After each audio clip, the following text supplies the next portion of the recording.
పిల్లరా, దేవుడు వివాహం చేసిన తర్వాత చాలా చక్కటి వాక్యాన్ని, చాలా చక్కటి ప్రసంగాన్ని ఎఫ్సి పత్రికలో రాస్తూ వస్తాడు.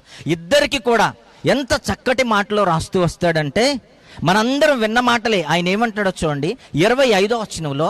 చాలా వివాహాల్లో చాలామంది ఏం చెప్తారంటే స్త్రీలకే వాక్యం చెబుతారు, కానీ బైబిల్లో నాకు ఎక్కువ పురుషులకే వాక్యం ఉన్నట్టు కనపడుతుంది.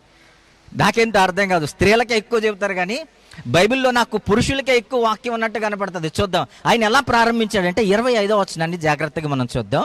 25వ వచనం, పురుషులారా మీరును మీ భార్యలను ప్రేమించుడి, అటువలే క్రీస్తు కూడా సంఘమును ప్రేమించాడు అని రాశాడు. ఆయన మొదటిగా పురుషులకు చెప్తూ ఏమన్నాడు అనంటే, మీరు మీ భార్యలను ఏం చేయాలి? ప్రేమించాలి అన్నాడు. మీరు మీ భార్యలను ప్రేమించాలి. ఏం చేయాలట? భర్తలందరూ ఒకసారి చెప్పండి, ఏం చేయాలట భార్యలని? నాకంటే పెద్దవారు, తండ్రి సమానులు ఉన్నారు, వాళ్ళందరికీ చెప్పేంత యోగ్యుడని కాను నేను. నాకు మ్యారేజ్ అయ్యి 10 సంవత్సరాలు మాత్రమే. 30 ఏండ్లు 40 ఏండ్లలో చాలామంది ఉన్నారు. నాకు మ్యారేజ్ అయ్యి కేవలం 10 ఏండ్లు మాత్రమే. నేను సేవ చేస్తున్న కాలంలోనే మా అమ్మ పట్టుబట్టి తీసుకొచ్చి మా మేనమామయ్య కూతురిని తీసుకొచ్చి నాకు చేసింది. ఆయన పెద్ద సేవకుడు, వాళ్ళు మా మేనమామయ్యలు అందరూ కూడా సేవలో ఉంటారు. ప్రభు యొక్క కృపను బట్టి నా యొక్క సతీమణి కూడా, ఆమె కూడా సేవకు సమర్పించుకొని సేవలో నాతో పాటు పరుగులు పెట్టడానికి సిద్ధంగా ఉంది. దేవుడి నామానికి మహిమ కలుగును గాక. దేవుడు అన్నాడు భర్తలు ఏం చేయాలట? భార్యల్ని చెప్పండి, ప్రేమించాలి అన్నాడు. ప్రేమించి ఎలా ప్రేమించాలి అని ఆయన చెబుతున్నాడు. నేను కనపడుతున్నా, ఇవన్నీ అడ్డం ఉన్నాయి కాబట్టి మీకు కనపడలేదని నేను ఇలా వస్తున్నాను. ఎలా ప్రేమించాలో చెబుతున్నాడు. ప్రేమ అంటే ఈరోజు చాలా మిస్అండర్స్టాండింగ్ గురైపోయింది కదా. ప్రేమ అంటే ఏమైంది? మిస్అండర్స్టాండింగ్ గురైపోయింది. ప్రేమలో ఈరోజు పవిత్రత లేదు, ప్రేమలో ఈరోజు యథార్థత లేదు. ప్రేమ అంటే ఏంటో చాలా మందికి తెలియదు. ప్రభు అంటున్నాడు, భర్తకు చెబుతున్నాడు, పెళ్ళికి ముందు ప్రేమించడం కాదు, దాన్ని బైబిల్ ఎప్పుడు ప్రేమ అననే చెప్పండి అనదు. వివాహం తర్వాత చెబుతున్నాడు ఆయన.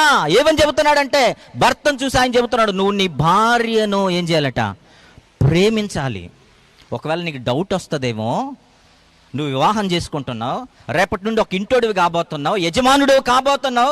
ఒకవేళ నీకు డౌట్ వస్తుందేమో ఎలా ప్రేమించాలని. నీకు డౌట్ వస్తే చెబుతున్నాను విను, ఎలా ప్రేమించాలి అని అంటే జాగ్రత్తగా వినండి పురుషులంతా. నీ భార్యను నువ్వు ఎలా ప్రేమించాలంటే యేసుక్రీస్తు సంఘమును ఎలా ప్రేమించాడో అలా ప్రేమించాలి అన్నాడు. చప్పలు కూడా దేవుని నామాన్ని మహిమపరచండి. యేసుక్రీస్తు సంఘాన్ని ఎలా ప్రేమించాడో, యేసుక్రీస్తు సంఘం కొరకు ప్రేమించి ఏం చేశాడో అలా నువ్వేం చేయాలట? భర్త ఏం చేయాలట? భార్యని యేసుక్రీస్తులాగా ప్రేమించాలి, ప్రభులాగా ప్రేమించాలన్నాడు. ప్రభు ఎలా ప్రేమించాడు చెప్పండి? ప్రభు ఎలా ప్రేమించాడు సంఘాన్ని? సంఘం కొరకు ఆయన చెప్పండి ఏం చేశాడు? ఆయన సంఘం కొరకు రక్తం కార్చాడు. చప్పలు కూడా దేవుని నామాన్ని మహిమపరదామా. సంఘం కొరకు ఆయన శరీరాన్ని అప్పగించాడు, సంఘం కొరకు ఆయన జీవితాన్ని దారబోసాడు, సంఘం కొరకు ఆయన చివరిగా ఏం చేశాడో తెలుసా? ప్రాణమర్పించాడు. కొడతారా ఇప్పుడు చప్పలు గట్టిగా? సంఘం కొరకు ప్రభు ఏం చేశాడు అని మిమ్మల్ని అడిగితే ఏం చెప్తారు తెలుసా? ఆయన సంఘం కొరకు ఏమిచ్చాడట? ప్రాణం ఇచ్చాడట. సంఘం కొరకు ఏమిచ్చాడట? ప్రాణం ఇచ్చాడు. పురుషుని చూస్తూ దేవుడు చెబుతున్నాడు, నువ్వు ఎలా నీ భార్యను ప్రేమించాలంటే ప్రభు సంఘాన్ని ప్రేమించినట్టు ప్రేమించాలి. ఒళ్ళు దగ్గర పెట్టుకో అంటున్నాడు దేవుడు. ఆమేన్, ప్రైజ్ ది లార్డ్. ఎలా ప్రేమించాలట? ఎలా ప్రేమించాలట? నాకు మ్యారేజ్ అయిపోయిన తర్వాత మా దైవజనురాలకి ఆరోగ్యం బాగూడదు. ఆవిడికి వీజింగ్, ఆవిడికి అలర్జీ ఉంది, ఆస్తమా లాంటి వ్యాధి ఉంది. నేను చాలా బాధలు పడుతూ వచ్చాను. నేనే ఒక డాక్టర్ని అయిపోయాను ఆమెకి. ఐజక్ కూడా కొన్నిసార్లు మాట్లాడుతుంటే, అన్న మీకు ఇన్ని తెలుసు కదన్నా అని అంటుంటాడు. ఎలాగైపోయానంటే నేనే ఒక డాక్టర్ని అయిపోయాను. వివాహం అయిన తర్వాత చాలామంది ఏమన్నారు తెలుసా? బాగలేని ఆవిడని ఎందుకు చేసుకున్నావు, బాగలేని ఆవిడని తీసుకొచ్చి నెత్తిని ఎందుకు పెట్టుకున్నావు? కానీ నాకెప్పుడు భారం అనిపించలేదు, నాకేమనిపించలేదు, భారం అనిపించలేదు, నాకెప్పుడు కష్టం అనిపించలేదు. అనేక సార్లు నిద్రలేని రాత్రులు గడిపాం. అనేక సార్లు ఇదిగో హాస్పిటల్కి వెళ్ళి ఇంటికి వచ్చిన వెంటనే మరలా వెళ్ళాల్సిన పరిస్థితులు వచ్చేవి. హాస్పిటల్లోనే రాత్రింబగళ్ళు ఉన్న పరిస్థితులు ఉన్నాయి. కానీ ప్రభు ఏం చెప్పాడో తెలుసా? వివాహానికి ముందు స్టేజ్ మీద నిలబడుకొని నేనేం చేశానంటే ప్రమాణాలు నేనేం చేశానో తెలుసా? నేను ఇదిగో నా సతీమణి నీతో ఎప్పటి వరకు చిరకాలం నేను కలిసి బ్రతుకుతానో తెలుసా? మరణము మనలిద్దరిని చెప్పండి వేరు చేయునంత వరకు. ఇది దేవుడు మన పెట్ల పెట్టిన నిబంధన. ఎంత గొప్ప నిబంధన! చప్పలు కూడా దేవుని నామాన్ని మహింపరచండి. ఆ నిబంధనను గుర్తు చేసుకొని మనం ఎప్పటి వరకు ప్రేమించాలి అని అంటే, ఎప్పటి వరకు? మరణము మనలను విడదీసేంత వరకు. ప్రభు అంటున్నాడు, నువ్వు యేసు క్రీస్తు సంఘాన్ని ఎలా ప్రేమించాడో అలా ప్రేమించాలి. చిన్న రోగం వచ్చినప్పుడే చూసుకోలేకపోతే ఎలా? కష్టం వచ్చినప్పుడే చూసుకోలేకపోతే ఎలా? బాధలోనే నువ్వు నిలబడలేకపోతే ఎలా? అందుకే ఆయన అన్నాడు, ఊరికే బాగున్న సంఘాన్ని ఆయన ప్రేమించలేదట. ఆయన ఎలా ప్రేమించాడట? అందులో ముడత అయినను అన్నాడు. చూడండి ఏమన్నాడట? అందులో కళంకమైనను, 26వ వచనంలో, కళంకమైనను ముడత అయినను అట్టిది మరి ఏదైనను లేక, తర్వాత చూడండి, పరిశుద్ధమైనది గాను నిర్దోషమైనది గాను మహిమగల సంఘము గాను ఆయన తన ఎదుట దాన్ని నిలవబెట్టుకొనవలెనని వాక్యముతో ఉదక స్నానము చేత దాన్ని పవిత్రపరిచి పరిశుద్ధపరచుటకై దాని కొరకు తన్ను తాను అప్పగించుకుని. చప్పలు కొడతారా? మనం అంటాం, నీ కూతురు బాగలేదు, అది బాగలేదు, ఇది బాగలేదు అని అంటాం. ఆయన సంఘాన్ని అనలేదట. ఆయన ఏం చేశాడట? ముడత లేకుండా ఆయన దాన్ని పరిశుద్ధపరుస్తున్నాడట. మచ్చ లేకుండా దాన్ని పరిశుద్ధపరుస్తున్నాడట. ఆయన ఏం చేస్తున్నాడట? దాని కొరకు, సంఘము కొరకు ఆయన ఏం చేస్తున్నాడు అంటే, చివరిగా ప్రాణాన్నే దారపోసాడట. ఏం దారపోసాడట? ప్రాణాన్నే దారపోసాడట. పురుషుడు ఎలా ప్రేమించాలి చెప్పండి? ఎలా ప్రేమించాలట? యేసుక్రీస్తు ప్రభు సంఘాన్ని ప్రేమించినట్టుగా ప్రేమించాలి. ఇక పురుషుడు స్త్రీ దగ్గరకు వచ్చేస్తే ఆయన ఏమన్నాడంటే, ఒక్క మాటతో తెగ్గొట్టేశాడు. ఎగ్జాంపుల్స్ ఏం చెప్పకుండా స్త్రీ గురించి ఆయన ఏం చెప్పాడో చూడగలిగితే, స్త్రీ గురించి ఏం చెప్పాడు ఆయన? స్త్రీ గురించి, స్త్రీలారా ప్రభువునకు వలె మీరేం చేయాలట? మీ సొంత పురుషులకు లోబడి ఉండండి. ప్రభువుని మీరు ఎలా ప్రేమిస్తారో, దేవునికి మీరు ఎలా లోబడి ఉంటారో, నా తండ్రి నా యజమానుడని మీరు ఎలా ప్రార్థన చేస్తారో అలా మీరు ఏం చేయాలట? పురుషులకు లోబడి ఉండాలి. ఇప్పుడు మీరు చెప్పండి, ప్రాణం ఇయ్యడం గొప్పదా, లోబడి ఉండడం గొప్పదా? దైవజనులు చెప్పండి దయచేసి. ప్రాణం ఇవ్వడం గొప్పదా? చెప్పండి. లోబడి బ్రతకడం కష్టమా, ప్రాణం ఇవ్వడం కష్టమా? ఏది కష్టం? అమ్మ వినబడుతుంది అందరికీ? ప్రాణం పెట్టడం కష్టమా, లోబడి బ్రతకడం కష్టమా? ఎవరు ఏం చెప్పట్లేదు. ఏది కష్టం? లోబడి బ్రతకడం ఈజీ, ప్రాణం పెట్టడం చాలా కష్టం. అంటే ఎవరిపైన ఎక్కువ బాధ్యత పెట్టాడు చెప్పండి దేవుడు? పురుషుడి పైన. స్త్రీకి ఏం చెప్పాడు? స్త్రీకి ఏం చెప్పాడు? అమ్మా నువ్వు ప్రభువు వలె లోబడి బ్రతకమన్నాడు. కానీ ఈరోజు సమాజంలో చూస్తే రోజుకొక న్యూస్ చూడండి. ఎవరు బలైపోతున్నారు చెప్పండి? ప్రాణం పెట్టడానికి సిద్ధంగా ఉన్న పెట్టేదాకా ఉండనివ్వట్లేదు. ఇప్పుడు ఉండనిస్తున్నారు చెప్పండి? ప్రాణం పెట్టడానికి పురుషుడు సిద్ధంగా లే, ప్రేమించడానికి ఇదిగో సిద్ధంగా ఉన్నాడు. జీవితాన్ని దారిపోయడానికి వరకు ఎక్కడో ఉద్యోగం అంటూ, పని అంటూ, కూలి అంటూ, నాలి అంటూ ఇదిగో తన శరీరాన్ని ముక్కలు చేసుకుంటున్నాడు కుటుంబం కొరకు. కానీ ప్రాణం పెట్టేంత వరకు ఈరోజు ఉంటే కదా ఉంటున్నారా? మీరు చూస్తున్నారా?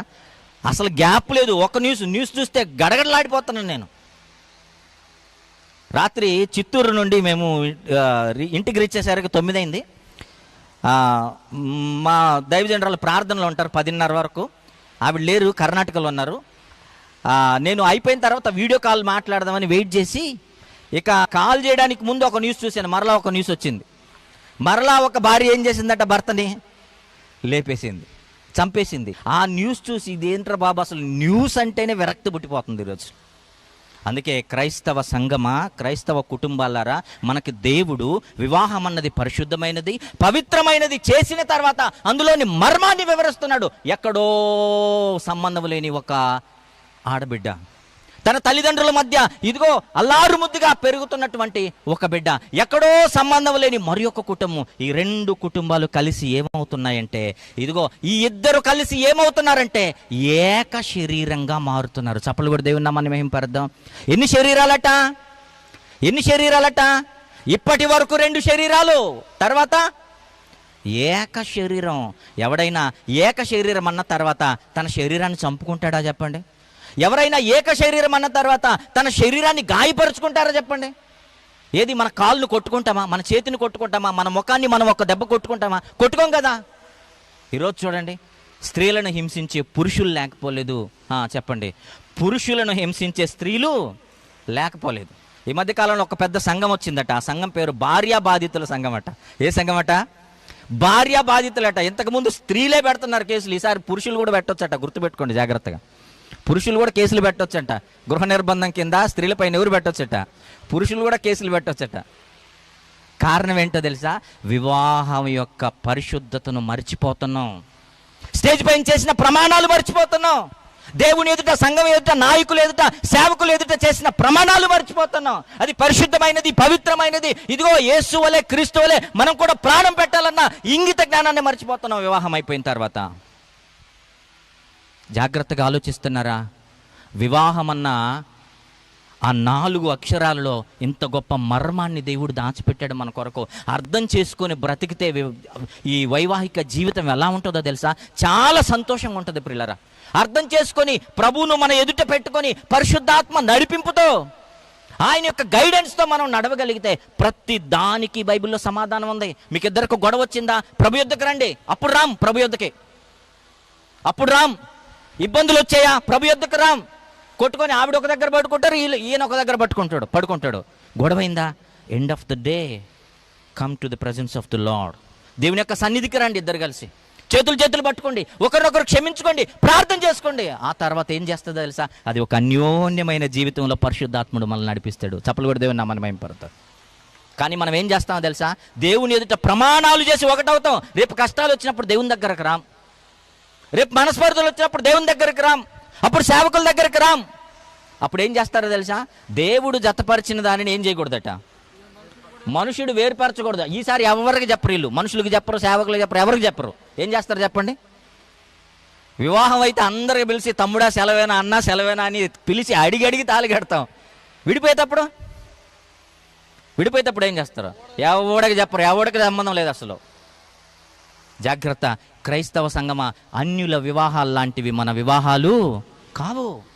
అన్యుల కుటుంబాల లాంటివి మన కుటుంబాలు కావు.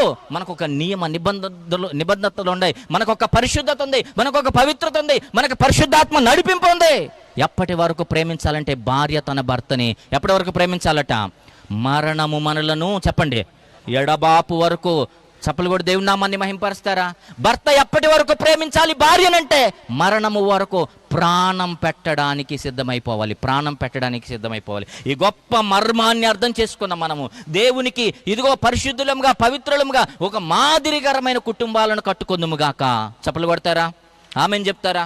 ఒక మాదిరికరమైన కుటుంబాన్ని దేవుడు మనకు దయచేయునుగాక. దేవుడు తన పరిశుద్ధతలో మనల్ని నడిపించునుగాక, పవిత్రతలో మన కుటుంబాలను నడిపించునుగాక. ఆమెన్. ఈ కొద్ది మాటలను దేవుడు దీవించునుగాక. సమయం ఇచ్చిన దైవజనులకును, కుటుంబానికి, నూతన వధూవరులకు నా యొక్క ప్రత్యేకమైన వందనాలు తెలియజేస్తూ ఈ మాటలు ముగిస్తున్నాను. Praise the lord. చక్కగా వర్తమానం అందిస్తూ భార్య భర్తల యొక్క ప్రేమ మరి ఎలా లోబడాలో మరి వధూవరులకు చక్కగా వర్తమానం అందించిన సేవకులకి సంఘం తరపున ప్రభునామమున ప్రత్యేకమైన